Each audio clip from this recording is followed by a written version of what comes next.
अस्सलाम वालेकुम। I am Chaudhary Shahid.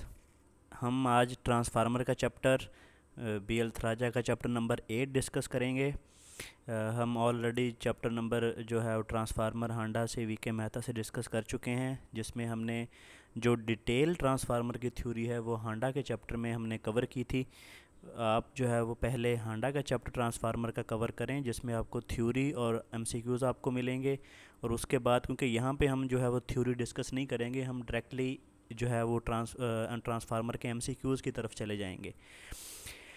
चलें थोड़ा सा ओवरव्यू लेते हैं ट्रांसफार्मर का। ट्रांसफार्मर का हमें पता है कि जो ट्रांसफार्मर काम करता है, ये Faraday law of electromagnetic induction और म्यूचुअल इंडक्शन दोनों पे काम करता है। और उसके बाद ट्रांसफार्मर का हम नो लोड की बात करें तो नो लोड में जो है वो करंट होता है वो वर्किंग करंट और मैग्नेटाइजिंग करंट होता है। और ट्रांसफार्मर का नो लोड पे जो पावर फैक्टर होता है वो क्लोज टू ज़ीरो होता है।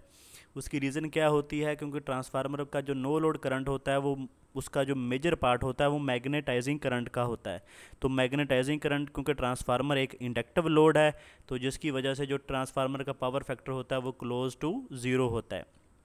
उसके बाद ट्रांसफार्मर में नो लोड में लॉसेस होते हैं दो तरह के, जिसको हम कोर लॉसेस बोलते हैं। एक, ट्रांसफार्मर का जो फ्लक्स होता है वो जब आपके कोर को कट करता है तो कोर में भी ईएमएफ इंड्यूस होती है, जिसकी वजह से करंट फ्लो करता है, जिसको हम एडी करंट बोलते हैं।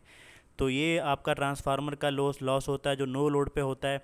उसके बाद दूसरा होता है हिस्टैरिसीस लॉस, जो ट्रांसफार्मर के कोर को मैग्नेटाइजेशन और डीमैग्नेटाइजेशन की वजह से होता है, उसको हम हिस्टैरिसीस लॉस बोलते हैं। तो ये दो लॉसेस हैं जो ट्रांसफार्मर में कोर में होते हैं, और इनको कांस्टेंट लॉस भी बोलते हैं और इनको नो लोड लॉस भी बोलते हैं।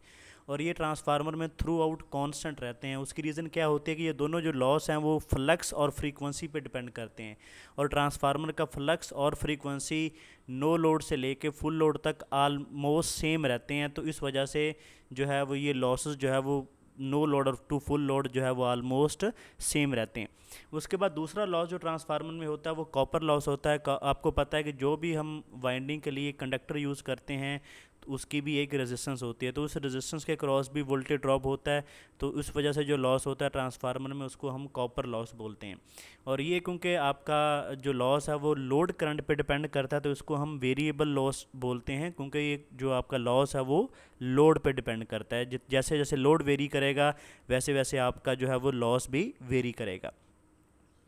चलें इसके बाद ये थोड़ा सा ओवरव्यू था। हम जो है वो ट्रांसफार्मर के एमसीक्यूज नंबर 1 की तरफ जाते हैं। ट्रांसफार्मर ट्रांसफॉर्म, तो ये जो आंसर है इसका पावर जो है वो ट्रांसफ़र, बेसिकली ट्रांसफॉर्म का मतलब ट्रांसफ़र भी होता है कि ये जो ट्रांसफार्मर है आपका ये पावर को ट्रांसफ़र करता है। कैसे करता है? By changing the voltage, stepping up या स्टेपिंग डाउन द वोल्टेज। उसके बाद एमसीक्यूज नंबर 2 है, an ideal transformer is one which.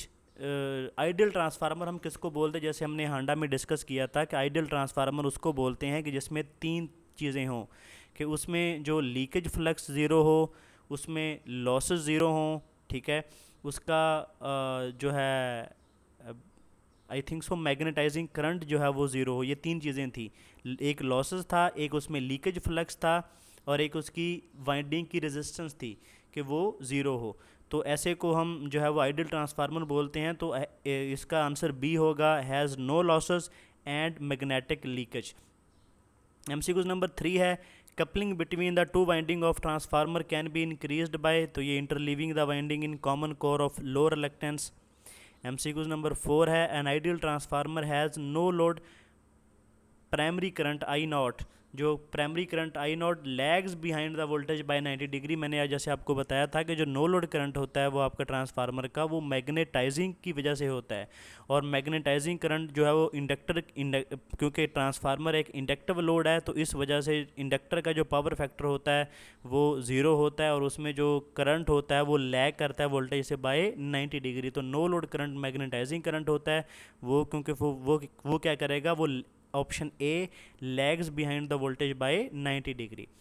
MCQ number 5 है, the primary and secondary induced EMF E one and E two in two winding transformer ये आपने याद रखना है। अब यहाँ पे उसने इंड्यूस ईएमएफ का बात की है, वो दोनों इन फेज विद ईच अदर होती हैं, लेकिन प्राइमरी वोल्टेज और secondary voltage 180 degree out of phase होते हैं। ये आपने याद रखना है, ये दोनों में डिफरेंस है। इंड्यूस ईएमएफ की पूछेगा तो वो इन फेज है, अगर वो प्राइमरी और सेकेंडरी की वोल्टेज पूछेगा तो वो आपके होंगे एंटी फेज ईच अदर। ठीक है, ये आपने याद रखना है।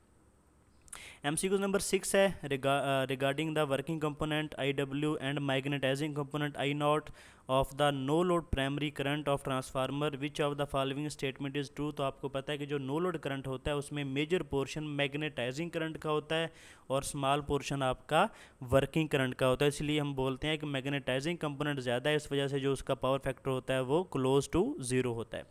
MCQ नंबर 7 है the transformer core are built up of lamination rather than form solid metal so that, क्योंकि आपको पता है कि जब ट्रांसफार्मर का जो फ्लक्स होता है वो कोर को भी कट करता है, तो कोर में भी ईएमएफ इंड्यूस होती है, तो इस ईएमएफ की वजह से करंट फ्लो करता है। तो हम क्या करते हैं कि कोर की लेमिनेशन कर देते हैं और मतलब स्टेप्स में डिवाइड कर देते हैं और स्टेप्स को भी आपस में लेमिनेट कर देते हैं। उसकी रीज़न क्या है कि अगर एक स्टेप में जो करंट इंड्यूस हुआ है वो दूसरे स्टेप में जाके ऐड अप ना हो, इससे क्या होता है कि जो करंट इंड्यूस होता है उसको हम जो है वो मिनिमाइज़ कर सकते हैं, इससे कोर की हीटिंग को मिनिमाइज़ कर सकते हैं। तो ये जो करंट इंड्यूस होता है उसको हम एडी करंट बोलते हैं। तो जो कोर की लेमिनेशन करते हैं वो eddy current loss is reduced, तो एडी करंट लॉस को रिड्यूस करने के लिए हम करते हैं। MCQ नंबर 8 है iron loss in actual transformer remains practically constant from no load to full load. जैसे हमने डिस्कस किया था कि जो आयरन लॉस है आपका, ये फ्रीक्वेंसी और आपके मैग्नेटिक फ्लक्स पे डिपेंड करता है। तो आपको पता है जो मैग्नेटिक फ्लक्स और फ्रीक्वेंसी आपकी throughout the transformer no load to full load constant रहते हैं, तो इसलिए हम जो आपके आयरन लॉस हैं ये भी आपके कांस्टेंट ही रहते हैं। Core flux remains practically constant, क्योंकि ये फ्रीक्वेंसी और फ्लक्स पे डिपेंड करते हैं। फ्रीक्वेंसी और फ्लक्स चेंज नहीं होते तो इनको हम ऑलमोस्ट कांस्टेंट लॉसेस बोलते हैं।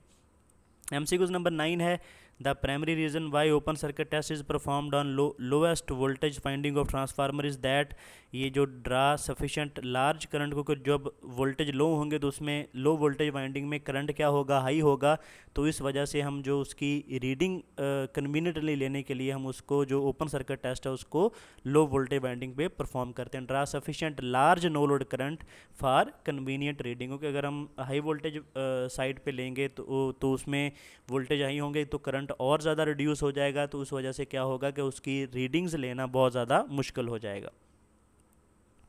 MCQ नंबर 10 है during short circuit test iron loss of transformer is negligible because, ये जब हम शॉर्ट सर्किट टेस्ट करते हैं उसमें क्या करते हैं कि हम हाई वोल्टेज साइड को जो है वो शॉर्ट कर देते हैं। उसकी रीज़न क्या होती है कि क्योंकि वोल्टेज हाई होंगे तो लो वोल्टेज साइड पे जब हम सप्लाई देंगे तो आप वोल्टेज लो होंगे लेकिन करंट बहुत ज़्यादा हाई हो जाएगा, और स्मॉल फ्रैक्शन ऑफ वोल्टेज पे जो है आपका ट्रांसफार्मर जो है क्योंकि उसकी सेकेंडरी शॉर्टेड है तो वो रेटेड करंट पे चला जाएगा, तो वोल्टेज बहुत कम होंगे तो फ्लक्स भी बहुत कम होगा, जिसकी वजह से क्या होगा कि आपका जो आयरन लॉस है वो बहुत ज़्यादा कम होंगे, और हमारा जो टोटल उसके बाद लॉस आएगा वो टोटली कॉपर लॉस आएगा, क्योंकि ट्रांसफार्मर जो है वो रेटेड करंट पे चल रहा है।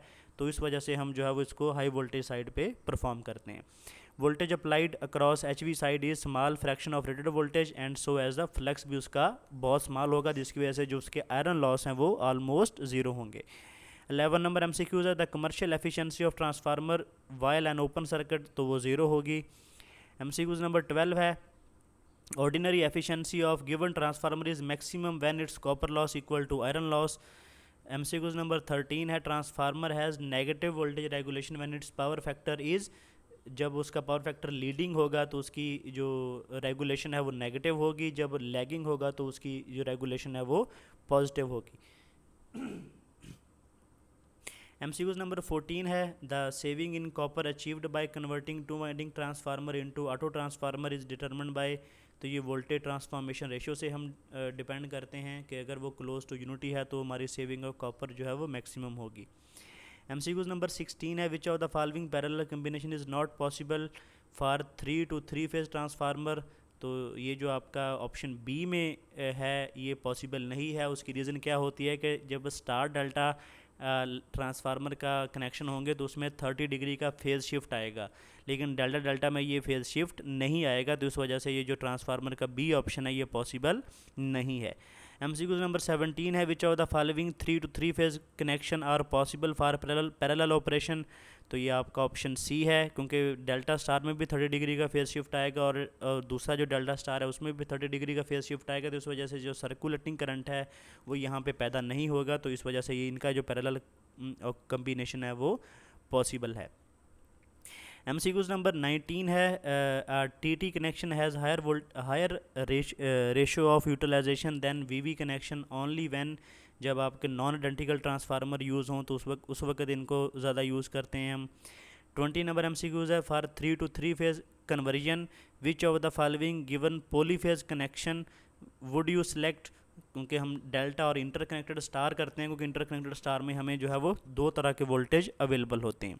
MCQ नंबर 21 है, when two identical transformer are available then best method to find their efficiency under load condition is the back to back test. Back to back test में क्या करते हैं, हम दो ट्रांसफार्मर ले लेते हैं और एक को एज अ सोर्स और दूसरे को एज अ लोड यूज़ करते हैं, जिस वजह से हम जो है वो उसकी एफिशिएंसी फाइंड कर सकते हैं, तो ये बैक टू बैक टेस्ट है। MCQ नंबर 22 है, लीकेज फ्लक्स ऑफ ट्रांसफार्मर में भी मिनिमाइज बाय, तो ये sectionalising and interleaving the primary and secondary winding. MCQ number 24 है, before disconnecting an ammeter from energised current transformer circuit the current transformer secondary should be short circuit. हम जैसे मैंने आपको बताया था, हम डिस्कस कर चुके हैं ऑलरेडी कि जो CT होता है ये स्टेप अप ट्रांसफार्मर होता है, तो जब हम इसकी सेकेंडरी को अगर हम ओपन कर देंगे तो इसकी, क्योंकि ये स्टेप अप ट्रांसफार्मर है, तो इसकी जो सेकेंडरी पे बहुत ज़्यादा मिलियंस ऑफ वोल्टेज जो है वो जनरेट हो जाएंगे, जिसकी वजह से इसकी कोर सैचुरेट हो जाती है और CT ब्लास्ट कर जाता है। तो इस वजह से हम जब भी CT का जो आगे एमीटर लगा हुआ है उसको रिप्लेस करना होता है, तो हम पहले उसकी सेकेंडरी को शॉर्ट सर्किट कर देते हैं ताकि उसकी सेकेंडरी पे हाई वोल्टेज जनरेट ना हो। MCQ नंबर 25 है, in transformer the resistance between the primary and secondary ये इनफाइनाइट होती है। MCQ number 26, transformer work on principle of, ये सेल्फ एंड म्यूचुअल इंडक्शन दोनों पे काम करता है। 27 नंबर MCQ है, shell type transformer is popularly used because it has, इसमें लेस मैग्नेटिक लीकेज फ्लक्स होता है और 2 मैग्नेटिक पाथ होते हैं। ये आपने याद रखना है, ये अक्सर इंटरव्यू में पूछ लेते हैं कि जो आपका शेल टाइप ट्रांसफार्मर होता है, ये जितने भी आपके इंस्ट्रूमेंट होते हैं इलेक्ट्रॉनिक्स के, इनमें जो ट्रांसफार्मर यूज़ होता है उसमें शेल टाइप वाइंडिंग यूज़ की जाती है, ये आपने याद रखना है। और क्योंकि उसकी रीज़न क्या होती है कि इसमें लेस मैग्नेटिक लीकेज होती है और 2 मैग्नेटिक पाथ होते हैं, लेकिन ये जो जितने भी हैवी ट्रांसफार्मर है वहाँ पे हम शेल टाइप कोर यूज़ नहीं करते। MCQ नंबर 28 है, steel for construction of transformer core should have, उसमें हाई परमेबिलिटी होती है और लो हिस्टैरिसीस लॉस होता है। MCQ नंबर 29 है, transformer oil must be free from, उसमें मॉइस्चर नहीं होना चाहिए, अगर मॉइस्चर ट्रांसफार्मर के ऑयल में होगा तो उसके जो पेपर होता है इंसुलेशन पेपर उसको डैमेज करना स्टार्ट कर देगा। MCQ नंबर 30 है, which of the following part of transformer is like to suffer maximum damage due to excessive temperature rise. तो टेम्परेचर राइज जब वाइंडिंग का होता है तो वाइंडिंग में क्या होता है कि वाइंडिंग इंसुलेशन पेपर होता है, तो जब वो एक्सेसिव हीटिंग होगी तो वो इंसुलेशन पेपर हीट अप होगा, जिसकी वजह से जो ट्रांसफार्मर की टर्न्स होती हैं उनके दरमियान जो इंसुलेशन है वो ख़त्म हो जाएगी, तो वो शॉर्ट सर्किट हो जाएंगी, जिसकी वजह से वो ब्लास्ट हो जाएगा ट्रांसफार्मर आपका। तो जब भी टेम्परेचर हाई होता है तो सब मैक्सिमम जो सफ़र करती है वो इंसुलेशन करती है। 31 number MCQ, the magnetising current of transformer is usually small because it has small air gap. 32 number MCQ, in a power transformer conservator take care of ये expansion and contraction of oil, क्योंकि conservator tank क्या होता है कि जिसमें हम थोड़ा सा एक्स्ट्रा ऑयल हमारा ट्रांसफार्मर का स्टोर होता है, कि जैसे ही ट्रांसफार्मर का ऑयल का लेवल कम होता है तो कंजर्वेटर से जो कंजर्वेटर से ऑयल है वो ट्रांसफार्मर टैंक में आ जाता है। जैसे ही ट्रांसफार्मर में ऑयल का लेवल हाई होता है तो जो एक्स्ट्रा ऑयल है वो ट्रांसफार्मर टैंक से कंजर्वेटर टैंक की तरफ चला जाता है, जिसकी वजह से जो आपका ऑयल का लेवल है वो पूरा रहता है ट्रांसफार्मर में। 33 नंबर MCQ है, which of the following will improve the mutual coupling between the primary and secondary of transformer, तो ये लो रिलक्टेंस मैग्नेटिक कोर जो होती है ये आपकी म्यूचुअल कपलिंग को बेहतर करती है। उसकी रिलक्टेंस क्या है, ये कोर की ऐसी प्रॉपर्टी है जो क्रिएटिंग ऑफ मैग्नेटिक फ्लक्स को अपोज करती है। तो अगर हम जो है वो लो रिलक्टेंस कोर यूज़ करेंगे तो उसमें जो मैग्नेटिक कपलिंग है ट्रांसफार्मर का maximum flux primary to secondary link करेगा। MCQ नंबर 34 है, transformer oil use in transformer provide, ये इंसुलेशन का काम भी करता है और कूलिंग, वाइंडिंग और कोर को कूलिंग का काम भी करता है।